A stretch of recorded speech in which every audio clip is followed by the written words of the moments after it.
Hi, thank you all so much for joining us. My name is Eli Miller, Hi everyone, my name is Mireya de Lara Vargas, and we are two of the graduate assistants working in the Counseling Center. and today we'll be presenting this PowerPoint titled The ABCs of Z's, Improving Concentration and Focus. And we really just want to focus on sleep hygiene as it relates to mental health. So I hope you all can gain something of substance from this. So let's get started. Okay, so as we all know, sleep is a very necessary part of our everyday routines, and having that established sleeping schedule is really key in order to get all kinds of things done within our daily lives. And so sleep is actually at the core, at the center of Maslow's hierarchy of needs. So when we are sleep deprived, it does affect our overall abilities to function at every other level.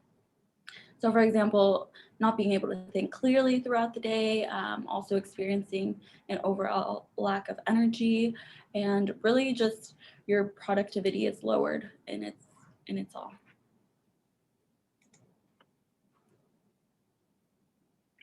So how much sleep do we need? And this is something that I believe a lot of college students most likely aren't aware of, um, simply because most college students aren't meeting the required amount of sleep. Uh, and though college students fall into like the adult category as it's presented here, um, which requires the least amount of sleep, as I said before, most college students aren't hitting that 7 to 9 hour sleep requirement that is required to function as a at the highest possible level in that age range. The average college student only gets around 6 hours of sleep per night, and recent research on college students and sleep indicates that insufficient sleep impacts our health, our moods, our GPA, our safety. Sleep is important for a number of reasons like it restores our energy. Because of that, sleep, we're able to help fight off illness and fatigue by strengthening our immune system. Um, and then it also helps us think more clearly and creatively. We want to keep in mind that this is able to help us um, create more of a positive mood and just perform better throughout the day. And when we think of sleep, we have to understand that it's not just some passive activity and something to fill the time when we're inactive, but it's more of an active and dynamic process that's really important for normal motor and cognitive function. So, what does happen to our bodies and our minds when we don't get enough sleep and we become sleep deprived? Um, so this can increase probability of anxiety problems as well as depression. And so all of the functions that are listed here really are crucial to functioning well in college, at work, when parenting, and really just performing all other types of relationship roles within our lives. So sleep is essential in being able to be fully present and engaged throughout our responsibilities and all of our interactions. Sleep, especially in college, can be something that's very easy to give up and sacrifice, in order to squeeze in a couple of extra hours of study time or, especially when midterms and finals come around, or just in general when you have a big test, you don't think of it as, oh, well, I can sleep tomorrow. So really just when you're busy juggling multiple aspects of life, it can be very, very easy to let, your sleeping patterns not be at the center of your priorities. So it is really easy to let that go. However, it is important to keep in mind that when we are giving up sleep continuously through a long period of time, the effects of sleep deprivation can take a toll on us physically and mentally, with an increased risk of illness and disease in the future. So while you may not feel like it's a big deal right now as a college student, since you are young, later on in your life as an older adult, you may feel the effects manifesting on a larger scale. So I'd like to touch on types of sleep disturbances. Um, and though we are not experts in the medical aspects of these, we want to go over the physical aspects of sleep disturbances to help identify the mental implications. But if there are any signs of other problems, make sure to consult with a physician or the Texas State Sleep Clinic that's in the respiratory care department. So I'm going to give a very surface level explanation of these sleep disturbances. But further on in the presentation, we're going to go a little bit more in depth for insomnia and hypersomnia. But so yeah, insomnia is going to be the inability to fall asleep or stay asleep at night. A lot of people are aware of what insomnia is, and that's probably what separates this sleep disturbance from the rest. Then you have hypersomnia, and that's sleeping too much. The next is sleep apnea, and sleep apnea is a condition marked by abnormal breathing during sleep. People with sleep apnea have multiple extended pauses in breath when they sleep. These temporary breathing lapses cause lower quality sleep and affect the body's oxygen supply. And this can lead to potentially serious health consequences. And for sleep apnea, this can be seen through waking up, gasping in the middle of the night, or snoring, snorting, things like that. The next is narcolepsy. And narcolepsy is a sleep disorder characterized by excessive sleepiness, sleep paralysis, hallucination, and in some cases, partial or total loss of muscle control, often triggered by strong emotions like laughter. And the last one is restless leg syndrome. And not many people know about restless leg syndrome, but what it is that it causes unpleasant and uncomfortable sensations in the legs and like an irresistible urge to move them. Symptoms commonly occur in late afternoon or evening hours and are often most severe at night when a person is resting, such as sitting or just lying in bed. So keep those in mind moving forward. Okay, so diving a little deeper into what insomnia is, like Eli mentioned, this is when you have persistent trouble falling asleep and staying asleep. So most cases of insomnia are related to poor sleeping habits, nighttime routine, chronic illness such as depression, anxiety. Also, certain medications can also trigger this to become more of a problem in your everyday nighttime routine. Some ways to treat insomnia are to improve one's overall sleep habits and nighttime routine. And also for some, light therapy may also help. And so this is the exposure to bright light in the mornings using a device called a light box, which mimics natural sunlight. And this can help.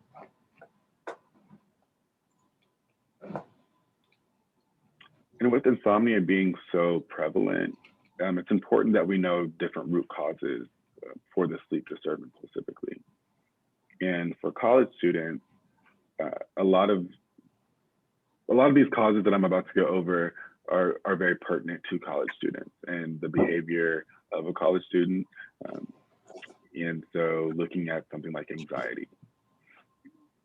If you find yourself unable to fall asleep at night because you're in your head due to your anxiety, and this is a reoccurring thing, that could be insomnia. And I just want to also say that we're not here to diagnose anyone. We're just saying different factors that can lead to insomnia. So yeah, and then stress.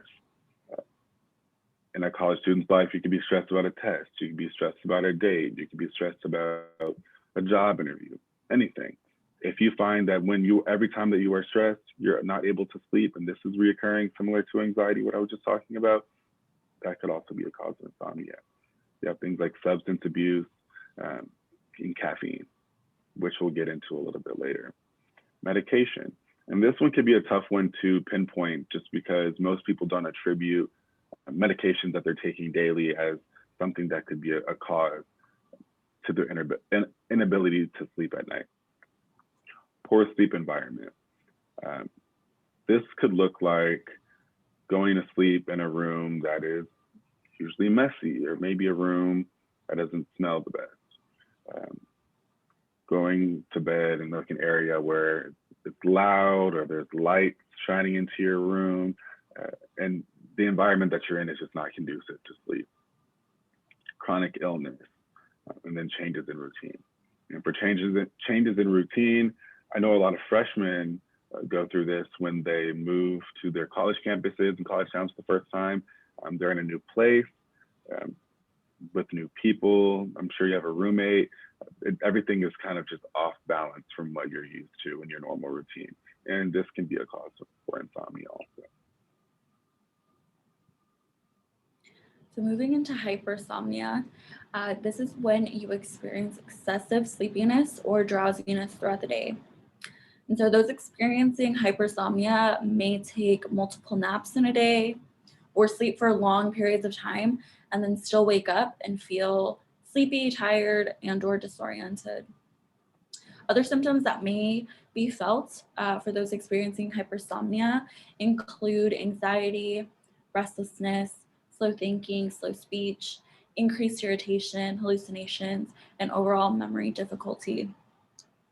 And so this can be caused due to underlying medical conditions, but it can also be due to things like jet lag if you've been traveling, overexerting your body during a workout, after eating a large meal, pregnancy, or after alcohol and or drug consumption.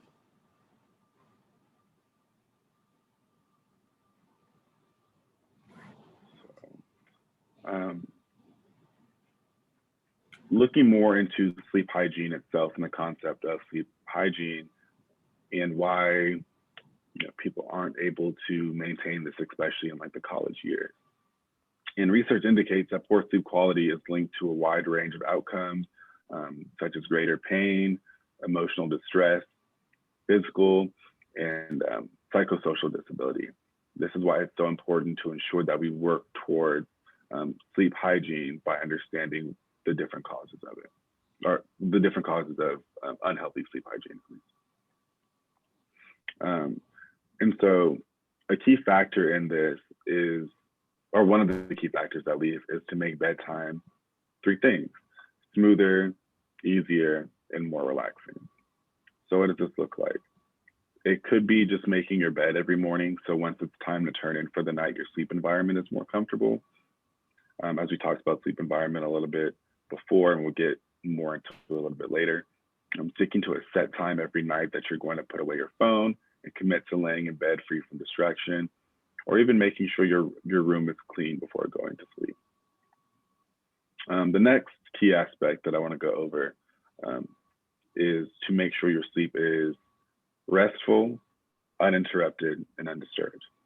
And for some people, this can include placing your phone on do not disturb so you won't be woken up by incoming calls and texts in the middle of the night. This could also include wearing a sleep mask at night so the lights outside of your window don't impede you from having a good night's rest. But the things that I went over do require you to just be intentional when trying to achieve healthy sleep hygiene. And so here we have some sleeping tips recommended by the National Sleep Foundation. First off, make sure that you are heading to bed around the same time every night and waking up around the same time every morning. So give or take 20 minutes. Next, avoid taking naps throughout the day if you can, because taking naps does decrease the amount of sleep that you need for the night. So then that can cause difficulty falling asleep, and it may lead to insomnia for the night. And of course, there are those days where naps are really essential for your overall function. And so if you must nap, just kind of like a rule of thumb, try to limit those naps to 20 to 30 minutes and not going beyond that. And so if you're not falling asleep within 15 minutes of being in bed and laying down, try having a relaxing activity ready nearby to do until you start feeling sleepy. Also, avoid watching the clock or checking time on your phone or Apple Watch, whatever it is that you check the time on, before you're going to bed or while you're in bed trying to sleep. And so also, if you do have an alarm and if your phone is your alarm, make sure that you're silencing all other sounds through the night, but make sure that the alarm function is still working so you're able to get up and wake up in the morning. So all of those like social media alerts, notifications, your calendar invites, those texts, calls, so putting it on do not disturb, that would work well. But also just again, making sure that your alarm function is working.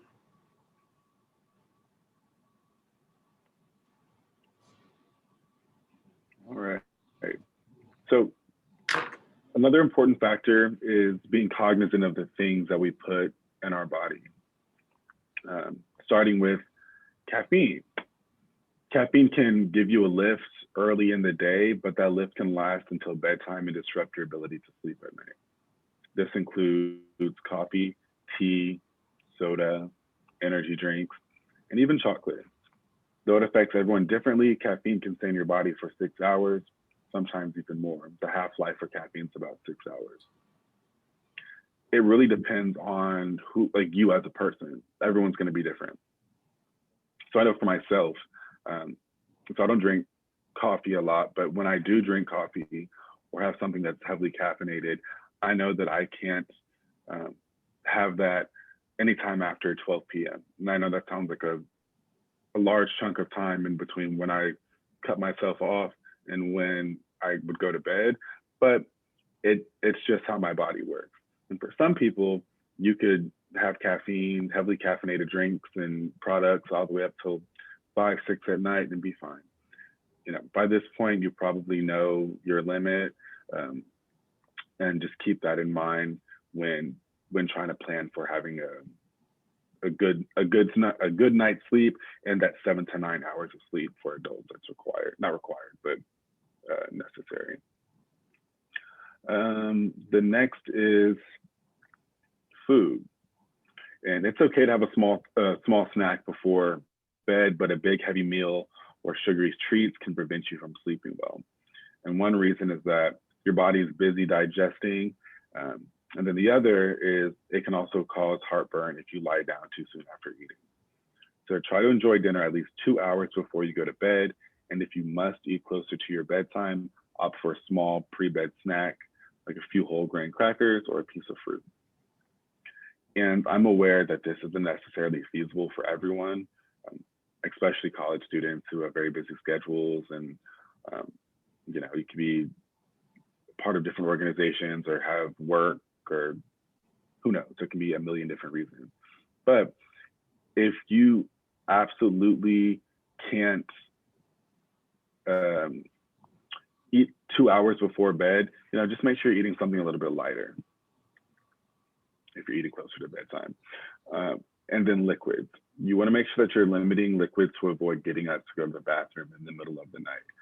This, of course, doesn't mean to go to bed thirsty, but just be conscious of late night liquid intake. And finally, we're going to talk about alcohol. And alcohol may help you fall asleep faster, and some experts say that it can even help you sleep more deeply initially. However, it can suppress the REM stage of sleep, which is the deepest, most restorative stage in the sleeping process. Alcohol may also contribute to an increase of vivid dreams or nightmares in this stage. A lot of people don't realize, because of the sedating impacts of alcohol, they don't realize that it's actually negative for healthy sleeping habits. So just because you have 3 glasses of wine and are immediately able to go to bed afterwards doesn't mean you're getting a good night of sleep. So moving into exercise, initiating rigorous exercise activities within the few hours leading up to your bedtime may cause difficulty in falling asleep and staying asleep. And so this is because our bodies, you know, heat up throughout our workouts. So our body temperatures rises. And so an indicator of this is, you know, perspiration, so sweating a lot, also having like a flushed face. And it can actually take our bodies up to 6 hours for our body heat to fall back to normal, to our baseline. And so we do sleep easier and get a better night's sleep and night's rest when our bodies are at a cooler body temperature. So while exercising may help promote sleep and feelings of fatigue and overall tiredness, it is best to avoid working out and exercising within the few hours that lead up to your bedtime in order to, you know, get that ideal night's rest. But again, you know, scheduling and college student life, if you do need to, or if you do find yourself working out closer to, you know, your bedtime, A good way to help your body cool down and come down to, your baseline body temperature is to try to take a warm shower before bed, because this forces your body to cool off and it can get you to sleep faster. And so again, it's a warm shower, so not hot shower, in between cold and hot, to help you cool down.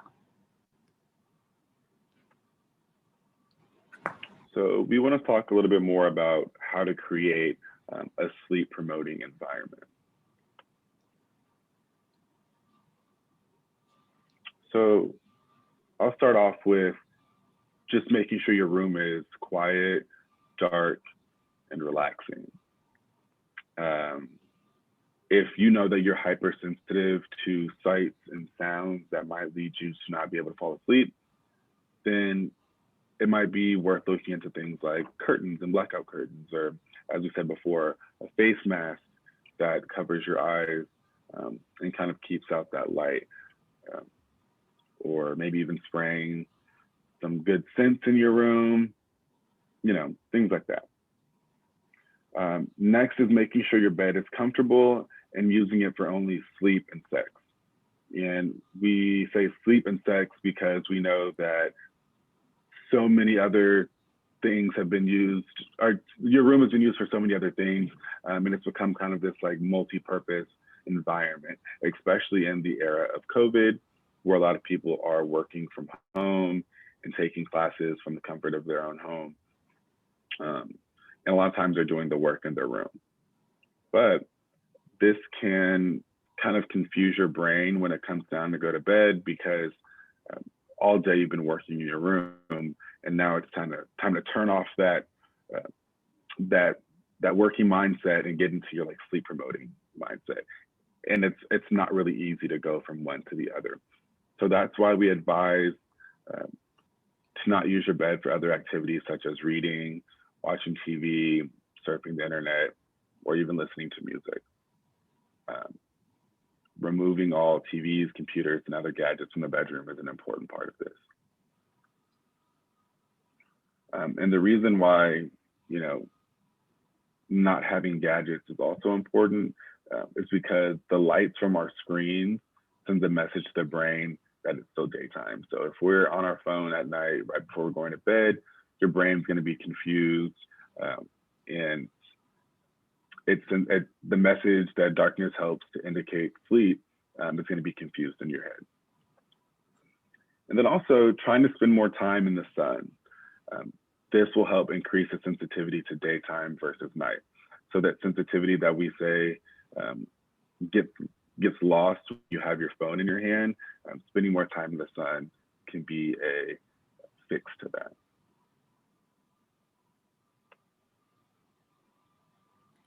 And so for this slide, here are some relaxing activities that are pictured that don't involve any computer lighting or technological lighting in general. And so these are some ways that we can begin to establish a healthy nighttime routine, and that really just help us relax overall. And while I know not everyone might be into these specific activities that are shown, such as yoga or meditation, or even, taking baths. I know not everyone is into taking baths. There are plenty of other things that you can also do to help you relax. For example, coloring. If you need more of a artistic or creative outlet to get you prepped for bed, that's something that you can do. I know for some people, having a noise machine play in the background that plays nature sounds or ocean waves is very helpful as well to get them relaxed and also in the zone to fall asleep. So ultimately, it really is something that can be personalized to fit your interests and really just help you become relaxed in order to get you to sleep, and not only just to get you to sleep, but to get you to have that full night relaxed sleep that is established for the future.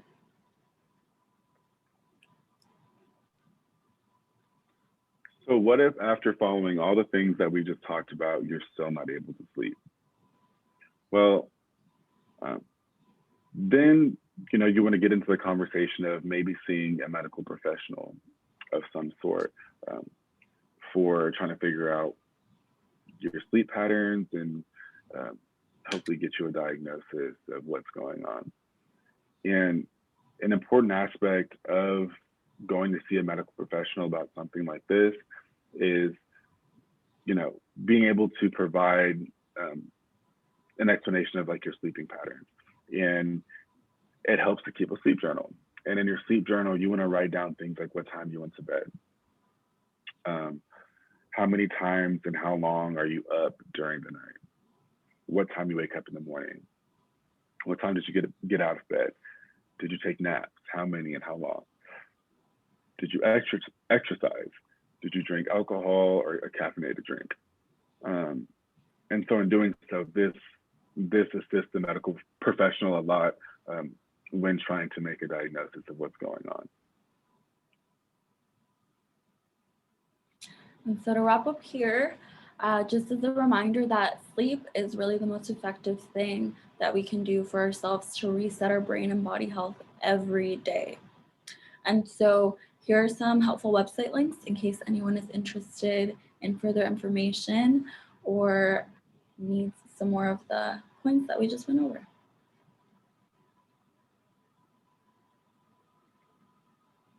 So we know that life is really busy and it's not always convenient to attend workshops and watch webinars like this, but you can find us online. We're on Facebook, Twitter, Instagram, Pinterest, YouTube, all of them. And it's going to be, for at least Instagram and Twitter, it's going to be at TXSTCC. But on all of our social media platforms, you can find that we're promoting different mental health topics such as relationship advice and anxiety and stress and how to combat those types of things. But just be cognizant that we do have a social media presence, and I just want to thank y'all again for joining us, and I hope you gained some useful tips from our presentation today.